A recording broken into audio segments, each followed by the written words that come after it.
आज बात प्रधानमंत्री नरेंद्र मोदी के 4 धाम प्रोजेक्ट की। उत्तराखंड के 4 धाम केदारनाथ, बद्रीनाथ, गंगोत्री, यमुनोत्री तक श्रद्धालुओं को आसानी से पहुंचाना ही सिर्फ प्रधानमंत्री मोदी का लक्ष्य नहीं है। देखिए, पहली नजर में जो ये परियोजना है वो एक धार्मिक रूट परियोजना लगती है, जबकि इस परियोजना के कई आयाम हैं। सामरिक और रणनीतिक दृष्टि से इसकी बहुत अहमियत है।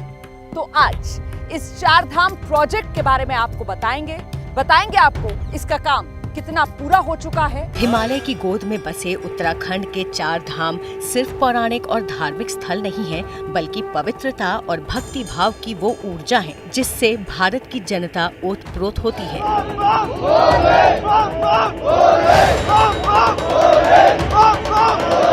यहाँ हर साल आने वाले श्रद्धालुओं की भक्ति और उनकी ईश्वर के प्रति अटूट आस्था इस विश्वास को पूरा करती है कि यहाँ कण कण में ईश्वर का वास है। इस प्रोजेक्ट से उत्तराखंड के विकास के साथ साथ देश का विकास भी जुड़ा है।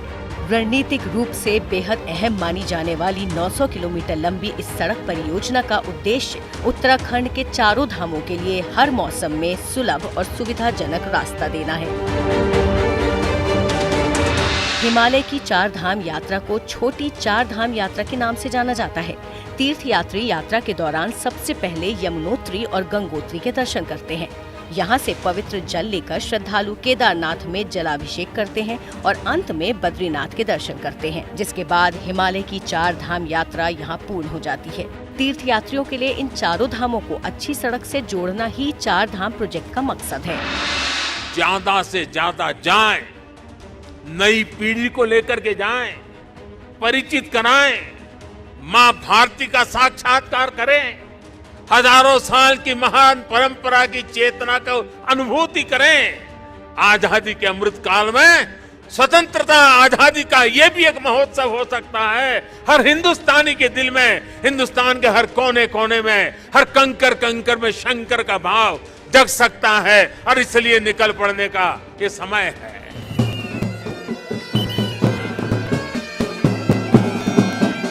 इस साल पट खुलते ही यहाँ पर श्रद्धालुओं का बड़ी संख्या में आना शुरू हो गया है।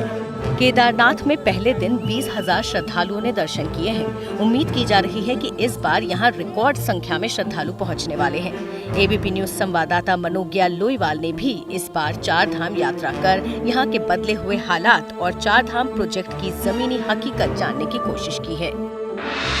त्रासदी के पहले और त्रासदी के बाद के उत्तराखंड में जमीन आसमान का अंतर आ चुका है। बाबा का मंदिर तो अब देखने लायक हो गया है। कारण ये है कि पहले त्रासदी के यानी कि जब यहाँ जाने का रास्ता था तब ये इतना चौड़ा रास्ता नहीं था। बाईं तरफ आप जिस तरह का रास्ता देख रहे हैं, ठीक उसी तरह 4 से 6 फुट की रोड, यानी कि इस तरह का चलते चलते आप बाबा के मंदिर तक जाते थे और जब तक मंदिर तक नहीं पहुँच जाते थे तब तक मंदिर दिखता भी नहीं था। अब तस्वीर बदल चुकी है। अब यहाँ से आप भव्य दर्शन तो करेंगे ही मंदिर के, लेकिन उसके साथ साथ आपको चारों ओर की खूबसूरती भी एक साथ एक ही नज़र में देखने को मिल जाएगी। यानी कि यहाँ पर खड़े होकर जो ये एक नया कंस्ट्रक्शन का इलाका है, इसको आप वेटिंग एरिया भी कह सकते हैं, जहाँ पर आते हैं भक्त, सैकड़ों हजारों लाखों की संख्या में यहाँ आके बैठ सकते हैं, रुक सकते हैं, समय बिता सकते हैं और पूरा लाइटिंग अरेंजमेंट भी है।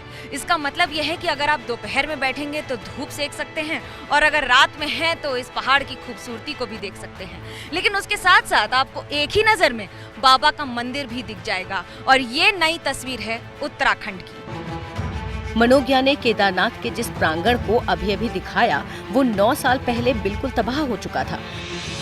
16 जून 2013 को इसी केदारनाथ में मंदाकिनी नदी ने प्रलयंकारी विनाश किया था। 14 जून से 16 जून तक हुई लगातार बारिश और उसके बाद बादलों के फटने से पूरे केदारनाथ में चारों तरफ पानी ही पानी हो गया था। इस त्रासदी में कुल 4,027 लोगों की मौत हुई थी। करीब 17,000 मकान पूर्ण और आंशिक रूप से क्षतिग्रस्त हो गए थे। त्रासदी में 2,162 छोटी बड़ी सड़कें और 258 पुल क्षतिग्रस्त हुए थे। 4,515 गांवों में बिजली आपूर्ति बाधित हुई थी। कुल मिलाकर यहाँ करीब 14,000 करोड़ रुपए के आर्थिक नुकसान का आकलन किया गया था। जब ये घटना हुई थी तब मोदी गुजरात के मुख्यमंत्री हुआ करते थे। उस वक्त उन्होंने गुजरात के श्रद्धालुओं के लिए काफी बड़ा रेस्क्यू ऑपरेशन चलाया था। जब 2014 में वो प्रधानमंत्री बने तब उन्होंने तय किया कि वो इस क्षेत्र के विकास के लिए कुछ बड़ा करेंगे। इसीलिए 2016 में मोदी ने 4 धाम प्रोजेक्ट की आधारशिला रखी, जिसके तहत 4 धाम को जोड़ने वाले राष्ट्रीय राजमार्गों को चौड़ा, बेहतर और मजबूत करने का प्रण लिया गया। बद्रीनाथ, केदारनाथ, गंगोत्री, यमुनोत्री की यात्रा करने का जिसका सपना है, बूढ़े माँ बाप को लेकर के आना चाहता है, आप कल्पना कर सकते हो आज का ये प्रकल्प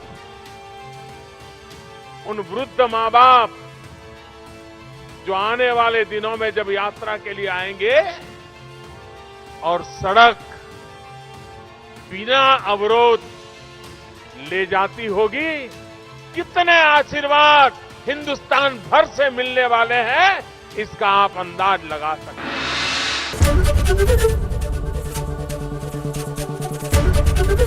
एबीपी न्यूज आपको रखे आगे।